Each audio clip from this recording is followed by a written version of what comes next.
Madame la directrice des opérations de la Banque mondiale, chef de file des partenaires techniques et financiers, Monsieur le Président du Haut Conseil des collectivités territoriales, Monsieur le représentant du Président du Conseil national du patronat du Mali, Monsieur le Président du Conseil national de la société civile, Mesdames, Messieurs les représentants des partenaires techniques et financiers,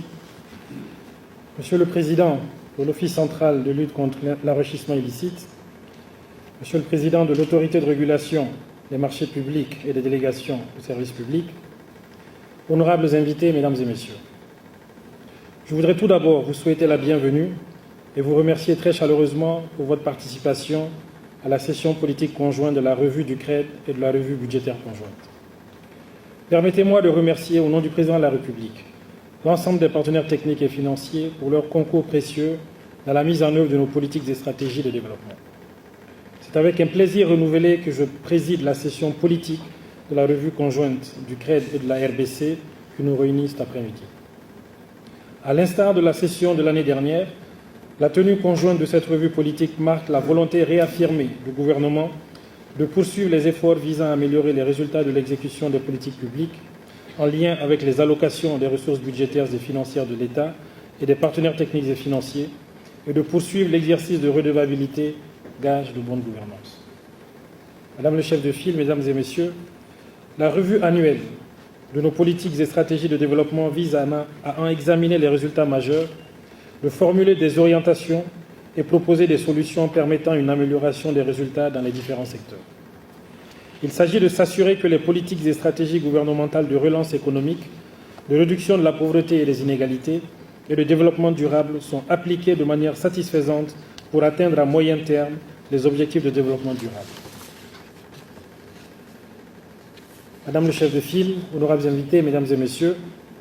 les sessions techniques ont été préparées et viennent de se tenir sous le leadership du secrétariat à l'harmonisation de l'aide et de la cellule technique CSLP. Elles ont été l'occasion de relever le contexte général de mise en œuvre de nos politiques publiques, marqué notamment par la situation sécuritaire et le renforcement des actions pour la mise en œuvre de l'accord pour la paix et la réconciliation issu du processus d'Alger. Il me plaît aussi de souligner dans ce contexte les conclusions positives des discussions au niveau technique avec le Fonds monétaire international pour la formulation de nouveaux programmes appuyés par la facilité élargie de crédit, ainsi que l'évaluation des résultats de la première année de mise en œuvre de la loi de finances en mode programme. De même, l'adoption du nouveau CRED 2019-2023 et de la politique nationale de gestion de l'aide constitue des avancées très importantes dans le dialogue politique et la concertation avec nos partenaires. Mesdames et Messieurs les ministres, Mesdames et Messieurs, comme vous le savez, la revue se tient dans le cadre du calendrier harmonisé des revues, qui lui-même est inscrit dans le calendrier budgétaire, dont l'observation scrupuleuse est une disposition expresse de notre Constitution. C'est pourquoi le ministère de l'Économie et des Finances met tout en œuvre chaque année pour amener les différents acteurs au respect du dit calendrier. Dans ce cadre,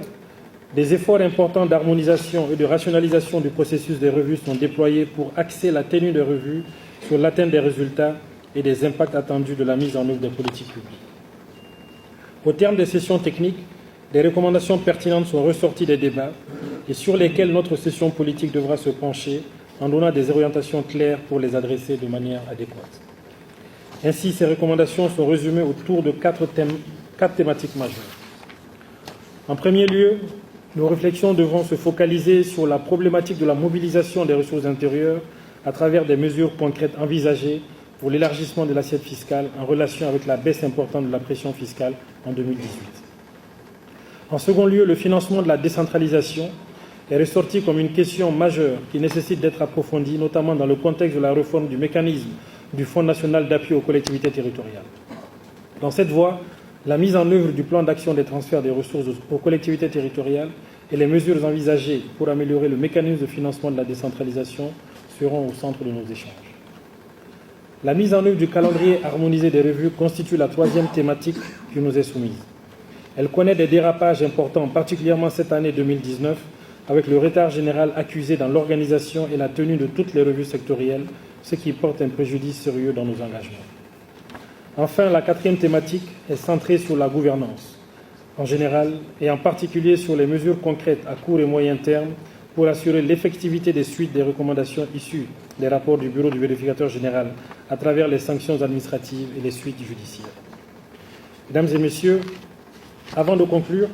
je tiens à exprimer notre sincère gratitude et notre profonde reconnaissance à tous nos partenaires techniques et financiers pour la qualité de leur accompagnement dans le processus de mise en œuvre de nos politiques et stratégies de développement à travers le CRED qui vient de s'achever. J'associe à ces remerciements nos partenaires nationaux de la société civile, du secteur privé et des collectivités territoriales, dont les conseils, avis et propositions ne nous ont jamais fait défaut. Leur engagement et leur contribution ont été d'un apport déterminant dans l'élaboration du nouveau CRED